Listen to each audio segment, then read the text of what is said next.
Hello friends, welcome to medicos warrior. आज के इस वीडियो में हम लोग पढ़ेंगे पोलियो माइलाइटिस के बारे में। सबसे पहले इसका मतलब समझते हैं कि माइलाइटिस होता क्या है, उसके बाद समझेंगे पोलियो माइलाइटिस क्या होता है। देखिए, माइलाइटिस का सिंपल सा अर्थ यह होता है, आइटिस लगा हुआ है मतलब इन्फ्लेमेशन है। अब कौन से पार्ट का इन्फ्लेमेशन है?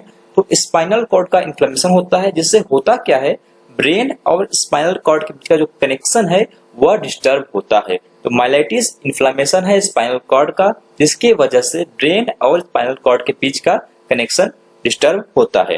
अब यहाँ पे पोलियो माइलाइटिस है, इसका सिंपल सा अर्थ यह है कि यहाँ पे जब पोलियो माइलाइटिस है, इसका मतलब जो इसका कॉज है वो पोलियो वायरस होगा। तो myelitis is inflammation of spinal cord result in the disruption of the connection from brain to the spinal cord. अब समझते हैं कि पोलियो माइलाइटिस क्या है। तो पोलियो माइलाइटिस सिंपल सा एक इन्फेक्शियस डिजीज ही है जो कि चाइल्डहुड में देखने को मिलता है। पोलियो वायरस इसका कॉज होता है और ये नर्वस सिस्टम को इन्वॉल्व करता है। तो इतना बेसिक बातें हैं, आपको इतनी चीजें पता होंगी। देखिए, होता क्या है, जब ब्रेन और स्पाइनल कॉर्ड का कनेक्शन खराब होता है, या यूं कहिए कि जो मोटर न्यूरॉन्स होते हैं वो खराब होते हैं, इनकी वजह से क्या होता है, मसल्स को मोटर सप्लाई नहीं मिल पाता है, जिससे कि वो रिस्पॉन्स नहीं कर पाते हैं और वहां पर फ्लैसिड पैरालिसिस देखने को मिलता है। ये कैरेक्टरिस्टिक फीचर है। जब आपको एग्जाम में क्लिनिकल क्वेश्चन आएंगे तो वहां पे की वर्ड मेंशन रहेगा कि किसी वायरस की वजह से फ्लैसिड पैरालिसिस हो रहा है। तो वायरस कौन सा है? डेफिनेटली वह पोलियो वायरस है। तो polio virus cause the infectious childhood disease called polio causing acute flaccid paralysis due to the involvement of the nervous system। वो भी कौन सा पार्ट इन्वॉल्व करता है?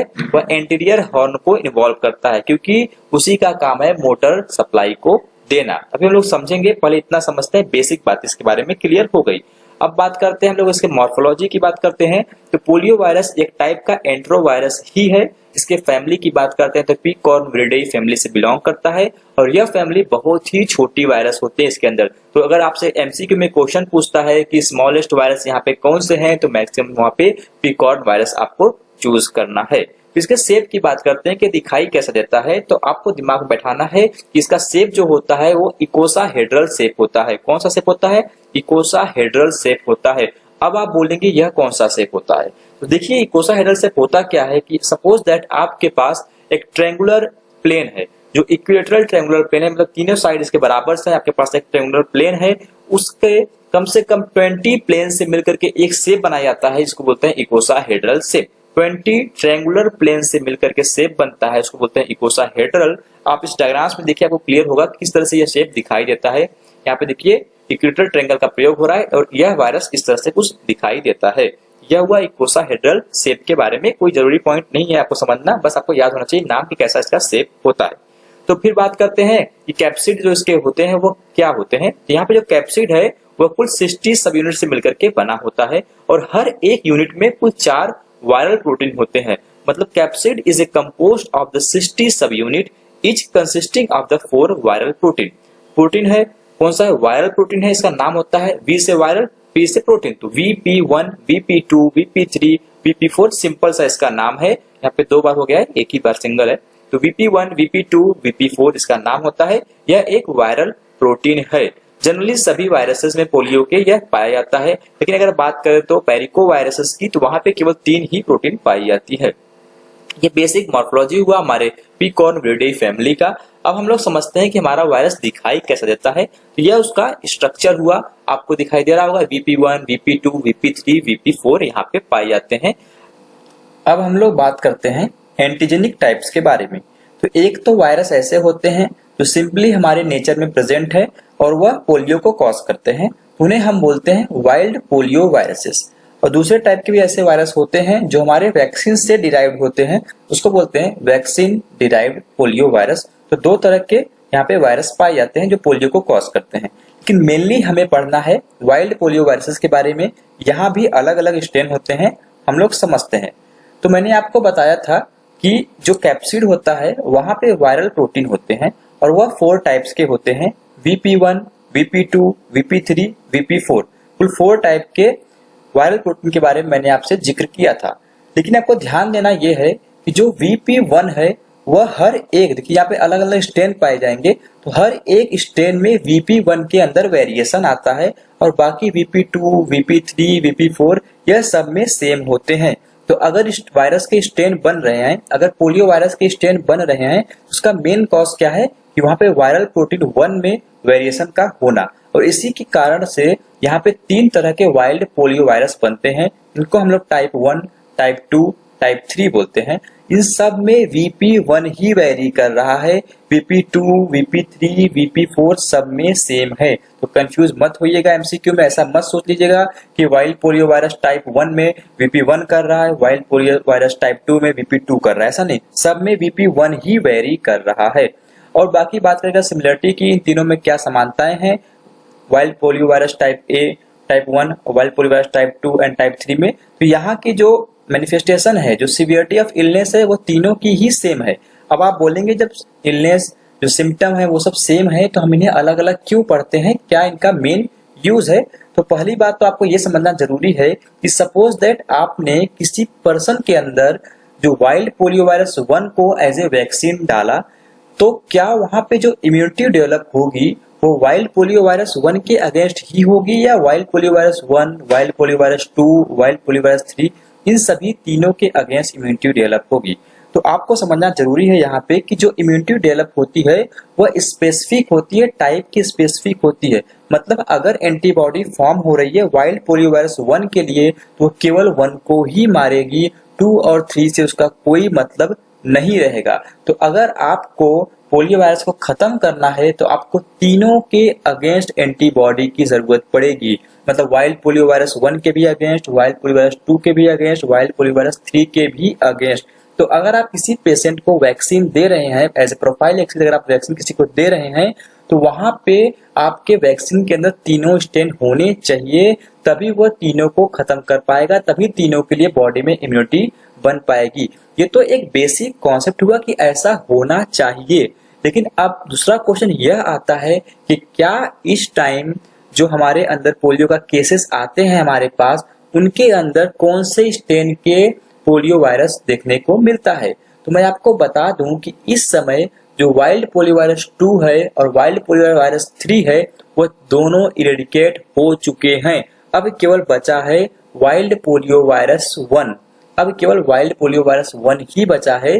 तो अब के जो वैक्सीन आने वाले हैं वह केवल वाइल्ड पोलियो वायरस 1 के ही होंगे। तो आई होप आपको क्लियर हो गया कि यहाँ पे जो एंटीबॉडी का रिस्पॉन्स है वो टाइप स्पेसिफिक होता है। यहाँ पे लिखा हुआ है the antibody response is a type specific and not a cross protective. दूसरी बात, therefore each strain need to be eradicated individually. Currently all the natural cases are caused by the viral protein virus 1, क्योंकि बाकी 2 और 3 eradicate हो चुके हैं। और जब ये थे भी तब भी सबसे मैक्सिमम चांसेस थे कि वायरल प्रोटीन V1 ही डिजीज को कॉज करे। तो आई होप आपको ये स्लाइड पर क्लियर हो गया होगा।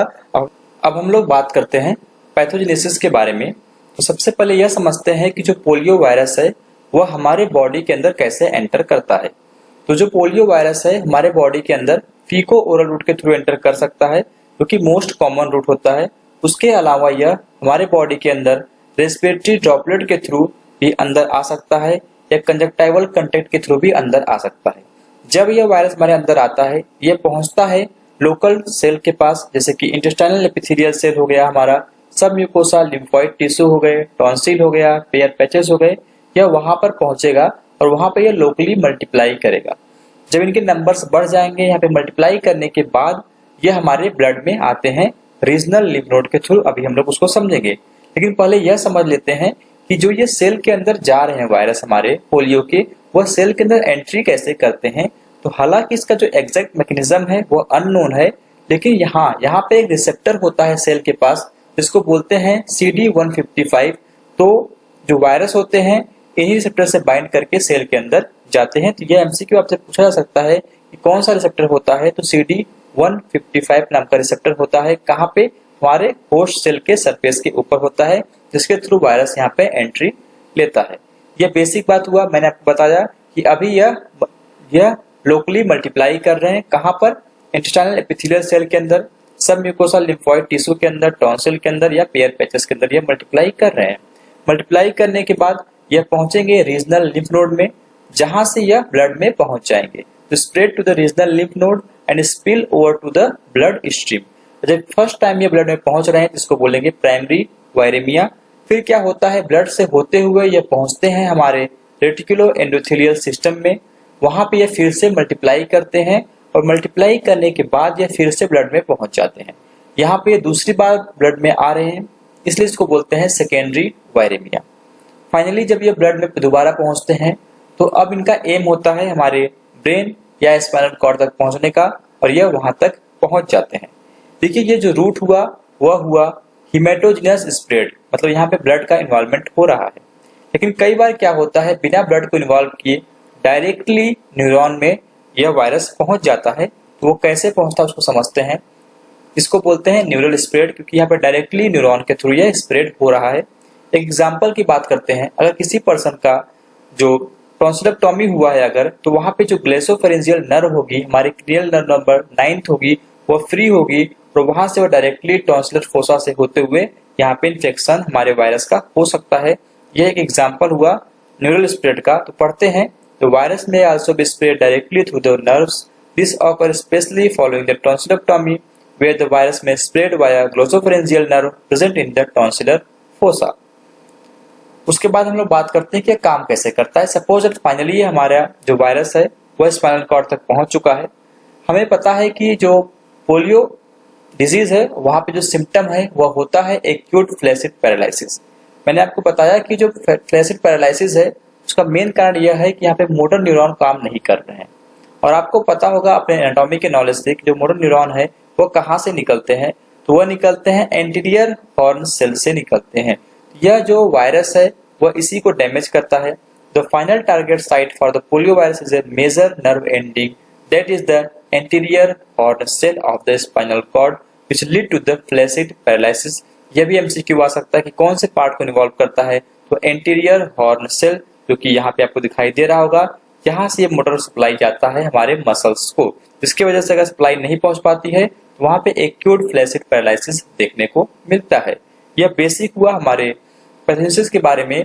अब सिम्टम क्या देखने को मिलेंगे, मतलब अगर हिस्टोलॉजिकली बात करें हमें तो क्या देखने को मिलेगा। यहाँ पे सबसे पहले तो आपको न्यूरॉन का डीजनरेशन देखने को मिलेगा, जो कि आप एग्जामिन कर सकते हैं निजल बॉडी के डीजनरेशन से। सबसे फर्स्ट जो साइन होता है, जो चेंजेस देखने को मिलते हैं न्यूरॉन के अंदर, वह होता है डीजनरेशन ऑफ निजल बॉडी। आप क्लास 11th के नॉलेज से रिकॉल कर पा रहे होंगे कि निजल बॉडी क्या होता है। यह होता है एरिगेटेड राइबोसोम्स, उसको बोलते हैं निजल बॉडी। कहाँ प्रेजेंट होता है, साइटोप्लाज्म ऑफ न्यूरॉन के अंदर प्रेजेंट होता है। जो फर्स्ट चेंज देखने को मिलता है यही मिलता है कि वहां पे निजल बॉडी का डीजनरेशन देखने को मिलता है। यह बेसिक पैथोजेनेसिस हुआ। जिस डायग्राम में आप देख सकते हैं निजल बॉडी को यहाँ पे दिखाया गया है। हालांकि आपको एग्जाम में ड्रॉ नहीं करना है, बस आप समझ लीजिए कि किस तरह से दिखाई देता है। अगर स्पॉट में आपके क्वेश्चन पूछा जाता है तो आपको रिप्लाई करना पड़ेगा। फिर हम लोग देखते हैं इसके लेबोरेटरी डायग्नोसिस को। तो पोलियो वायरस का जो लेबोरेटरी डायग्नोसिस होता है वो बहुत ही सिंपल होता है। सबसे पहले आपको क्या करना है, वायरस का आइसोलेशन करना है। उसके बाद आपको इसका एंटीबॉडी डिटेक्शन करना पड़ता है। फिर लास्ट में मॉलिक्यूलर मेथड होता है। एक एक करके समझते हैं। तो अगर आपको वायरस को आइसोलेट करना है तो पहली बात, इंपॉर्टेंट बात यह होती है कि यह वायरस जो है वो ब्लड या सीएसएफ में नहीं पाया जाता है। कहाँ पे, ब्लड या सीएसएफ में नहीं पाया जाता है। इसको आप थ्रोट स्वैब से ले सकते हैं या तो रेक्टल स्वैब से ले सकते हैं। अगर इलनेस के 3 वीक्स के अंदर लेते हैं आप, तो वहां पे आपको थ्रोट स्वैब में यह वायरस देखने को मिल जाएगा और 12 वीक के अंदर तक रेक्टल स्वैब में देखने को मिलता है। उसके बाद नहीं मिलता है।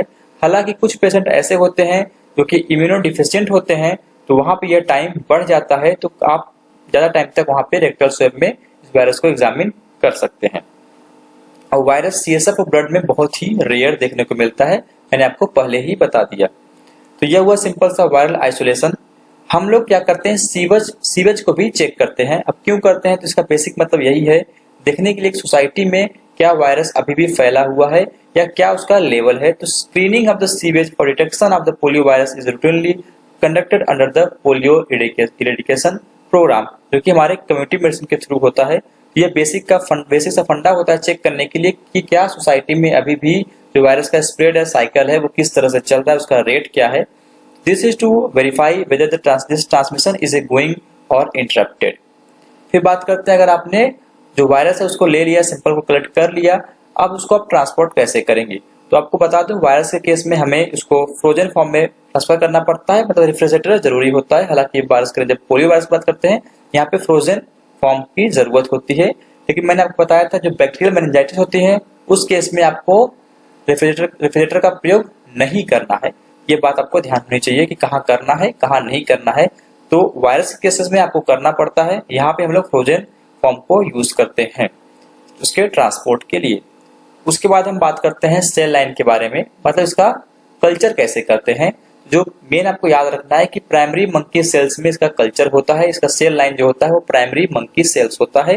तो अगर आपने जो वायरल कल्टीवेशन का वीडियो है ध्यान से देखा होगा तो आपको पता होगा कि कल्चर होते क्या है, सेल लाइन क्या होता है, आपको अच्छे से समझ में आया होगा। वहां पे हमने आपको ये भी बताया था कि आपको पता कैसे चलेगा कि आपका सेल ग्रोथ कर चुका है या ग्रोथ नहीं किया है। मतलब आप कल्चर तो कर रहे हैं लेकिन कैसे आइडेंटिफाई करेंगे कि सेल ग्रोथ कर चुका है। उसके लिए यहाँ पे बहुत तरह के मेथड होते हैं, जैसे कि बात करें हम लोग साइटोपैथोजेनिक इफेक्ट की बात करते हैं। इसमें होता क्या है, जब वायरस जब ग्रोथ कर जाता है उसके सेल में एक अलग सी मॉर्फोलॉजिकल चेंजेस देखने को मिलते हैं, उसको बोलते हैं साइटोपैथोजेनिक चेंजेस, जो कि 3 से 6 दिन के अंदर यहाँ पे आप देख सकते हैं हमारे पोलियो वायरस के केसेस में। फिर बात करते हैं हम लोग एंटीजन को भी डिटेक्ट करके बता सकते हैं कि क्या वायरस ग्रोथ किया है या नहीं किया है। यहाँ पे जो मेथड यूज करते हैं उसको बोलते हैं न्यूट्रलाइजेशन मेथड को हम लोग यूज करते हैं। तो पोलियो वायरस के केस में एंटीजन का डिटेक्शन हो या एंटीबॉडी का डिटेक्शन हो, दोनों में न्यूट्रलाइजेशन मेथड का ही प्रयोग करते हैं। यहाँ पे आप इम्यूनोफ्लोरेसेंस टेस्ट का भी प्रयोग कर सकते हैं। दोनों टेस्ट के नाम आपको याद होने चाहिए कि एंटीजन डिटेक्शन के लिए क्या क्या यूज कर रहे हैं, न्यूट्रलाइजेशन या तो इम्यूनोफ्लोरेसेंस टेस्ट का प्रयोग करते हैं। आप पीसीआर से भी चेक कर सकते हैं कि VP1 जिनको टारगेट करते हुए कि क्या यहाँ पर ग्रोथ हुआ है या नहीं हुआ है। ये बेसिक हुआ कि कैसे पता चल करेंगे कि सेल लाइन में ग्रोथ हुआ है कि नहीं हुआ है। या तो आप कर सकते हैं साइटोपैथोजेनिक इफेक्ट की वजह से, या तो एंटीजन डिटेक्शन की वजह से, या तो पीसीआर की वजह से कर सकते हैं। यह तो हमारा हुआ बेसिक। अब बात करते हैं कि आइसोलेशन के बाद हम लोग और भी क्या कर सकते हैं। हम लोग इसके एंटीबॉडी को भी चेक कर सकते हैं। उसका भी जो मेथड है वह है न्यूट्रलाइजेशन टेस्ट ही है। तो मैंने आपको पहले बता दिया कि एंटीजन और एंटीबॉडी दोनों के लिए न्यूट्रलाइजेशन टेस्ट यहाँ पर होता है। आपने यह एंटीजन एंटीबॉडी रिएक्शन टॉपिक में अच्छे से पढ़ा है कि न्यूट्रलाइजेशन टेस्ट होते क्या है। देखिए मैं आपको बता दूं कि जो फर्स्ट एक्सपोजर होता है वायरस का, उस केस में क्या होता है, वहां पे टाइप के स्पेसिफिक बॉडी में एंटीबॉडी बनती है। लेकिन जब सेकेंड इन्फेक्शन होता है या फर्स्ट टाइम के अलावा जो इन्फेक्शन होते हैं वहां पर जो एंटीबॉडी बनती है वो टाइप की स्पेसिफिक नहीं होती है, वो पूरा एक ग्रुप की स्पेसिफिक होती है। ये बेसिक हुआ एंटीबॉडी डिटेक्शन के बारे में। फिर बात करते हैं मॉलिक्यूलर डायग्नोसिस के बारे में। तो यहाँ पे रियल टाइम पीसीआर से हम लोग मॉलिक्यूल को डायग्नोसिस कर पाते हैं कि यह पोलियो वायरस का केस है। तो आई होप आपको पोलियो वायरस पूरा क्लियर हो गया होगा। अभी वैक्सीन टॉपिक बाकी है जो कि सेपरेटली आएगा। थैंक्स फॉर वॉचिंग वीडियो, मिलते हैं नेक्स्ट वीडियो में।